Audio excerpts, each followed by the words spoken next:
Al-Quran merupakan kitab suci bagi umat Islam yang telah terpelihara sejak beribu tahun lamanya. Ia menjadi aset terpenting bagi umat Islam seluruhnya sebagai sumber rujukan dan panduan hidup. Sudah menjadi tanggungjawab kita sebagai umat Islam untuk memeliharanya daripada kehinaan. Pemeliharaan ayat-ayat suci Al-Quran yang diturunkan kepada Nabi Muhammad SAW adalah melalui hafazan yang menjadi tradisi dari generasi ke generasi dan secara bertulis dalam lembaran-lembaran yang kemudiannya ditulis semula dalam bentuk mushaf. Allah Subhanahu wa taala memberikan jaminan penjagaan kepada kitab suci Al-Quran ini sebagaimana firman-Nya dalam surah Al-Hijr ayat 9, Inna nahnu nazzalna dzikra wa inna lahu lahafizun, yang bermaksud sesungguhnya kamilah yang menurunkan Al-Quran dan kamilah yang juga memeliharanya dan menjaganya. Ayat-ayat Al-Quran tersebut dihimpunkan di zaman sahabat menjadi mushaf Al-Quran sebagaimana yang terdapat pada hari ini. Zaman percetakan Al-Quran klasik telah bermula pada tahun 1500 Masihi sehinggalah dengan perkembangan teknologi Al-Quran dicetak secara besar-besaran. Namun kadangkala mushaf Al-Quran akan mengalami kerosakan berpunca daripada beberapa faktor seperti faktor masa. Mushaf menjadi rosak kerana sudah berusia lama dan kertasnya mula rosak. Mushaf Al-Quran rosak akibat terkena air, api dan sebagainya.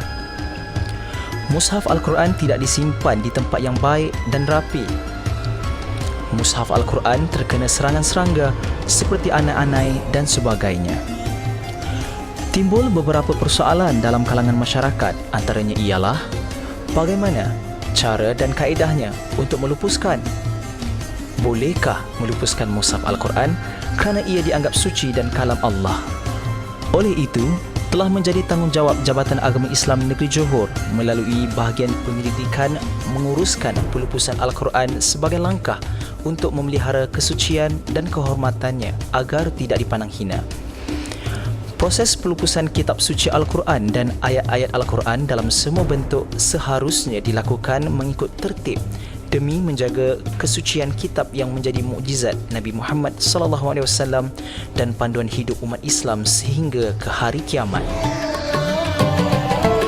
Untuk tujuan pelupusan Al-Quran lama yang rosak dan apa-apa jua bahan buangan yang mengandungi ayat-ayat suci Al-Quran hendaklah mengikut kaedah dan panduan yang telah ditentukan oleh syarak. Dalam hal ini, Jawatan Kuasa Fatwa Majlis Kebangsaan dan Jawatan Kuasa Fatwa Negeri Johor telah mengeluarkan garis panduan untuk tujuan pelupusan Al-Quran lama yang rosak, koyak, kitab agama yang lama dan rosak, buku atau majalah atau apa jua bahan buangan yang mengandungi ayat-ayat suci Al-Quran, hadis dan doa. Muzakarah Jawatan Kuasa Lujnah Fatwa Negeri Johor yang bersidang pada 18 Ogos 2002 telah membincangkan pelupusan Al-Quran bahawa muzakarah tersebut telah memutuskan apa-apa bahan buangan yang di atasnya tercetak atau terdapat sesuatu ayat Al-Quran hendaklah dilupuskan dengan dibakar di satu tempat tertutup yang tidak dapat dimasuki oleh orang awam bersesuaian dengan kemuliaan Al-Quran. Kemudian abunya dibuang ke dalam air yang mengalir seperti sungai atau laut atau ditanam di tempat yang tinggi yang tidak dilalui atau dipijak oleh manusia dan haiwan. Oleh itu, Al-Quran yang rosak, koyak, yang tidak lagi boleh dibaca dan yang bukan resam Osmani hendaklah dilupuskan mengikut syarak. Kaedah pelupusan ialah bahan tersebut hendaklah dibakar di tempat yang dikawal dan ianya dilakukan dengan cara tersembunyi demi mengelakkan salah faham orang ramai. Kerja-kerja pelupusan dipertanggungjawabkan oleh Jabatan Agama Islam Negeri-Negeri.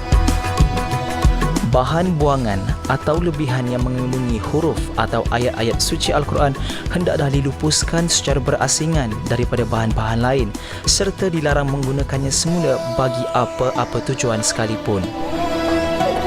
Cara memusnahkan atau melupuskan bahan buangan mengandungi ayat-ayat Al-Quran termasuklah juga bahan buangan mengandungi hadis Nabi Muhammad SAW dan doa-doa hendaklah mengikut garis panduan yang telah diputuskan oleh Jawatan Kuasa Fatwa, iaitu bahan yang mengandungi ayat-ayat Al-Quran yang dibakar hendaklah menyeluruh tanpa tertinggal mana-mana bahagian yang tidak terbakar. Bahan-bahan atau debu yang mengandungi ayat-ayat suci Al-Quran yang telah dibakar hendaklah dipastikan dikumpul supaya tidak ditiup angin atau bersepah. Bahan yang telah dibakar hendaklah ditanam pada tempat yang bersih atau tempat yang tidak dilalui orang atau dibuang ke dalam laut atau sungai yang mengalir airnya. Kerja-kerja pembakaran hendaklah dikawal selia oleh pegawai Jabatan Agama Islam atau pihak yang mahu melupuskan bahan-bahan tersebut.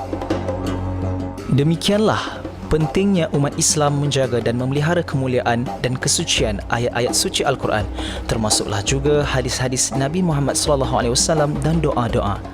Dengan adanya undang-undang, enactment, akta dan garis panduan ini akan memudahkan umat Islam melaksanakan tugas dan amanah ini. Namun, ramai di kalangan masyarakat yang masih kurang kesedaran tentang cara terbaik untuk menguruskan ayat-ayat suci tersebut. Malah, orang ramai juga kurang kesedaran tentang pelupusan Al-Quran dengan mengambil jalan mudah dengan menghantarnya ke tempat pelupusan sampah biasa atau tanpa mengetahui sekadar melonggokkan Al-Quran usang ini bersama buku-buku yang lain lalu membakarnya begitu sahaja. Oleh itu, marilah kita dengan penuh rasa kesedaran untuk mengingatkan dan mendidik diri, anak isteri dan ahli keluarga supaya dapat memastikan setiap kitab, buku, majalah, surat khabar, buku latihan yang ditulis ayat-ayat suci Al-Quran termasuk juga hadis-hadis Nabi Muhammad SAW dan doa-doa supaya dapat dipastikan tidak dibuang ke dalam tong sampah atau dibuang merata-rata. Sebaliknya, hendaklah diasingkan daripada bahan buangan sampah sarap yang lain. Marilah bersama-sama kita mendaulatkan Al-Quran dengan mempelajari, menyebar, mengajar dan seterusnya memahami serta mempraktikkan segala ajarannya.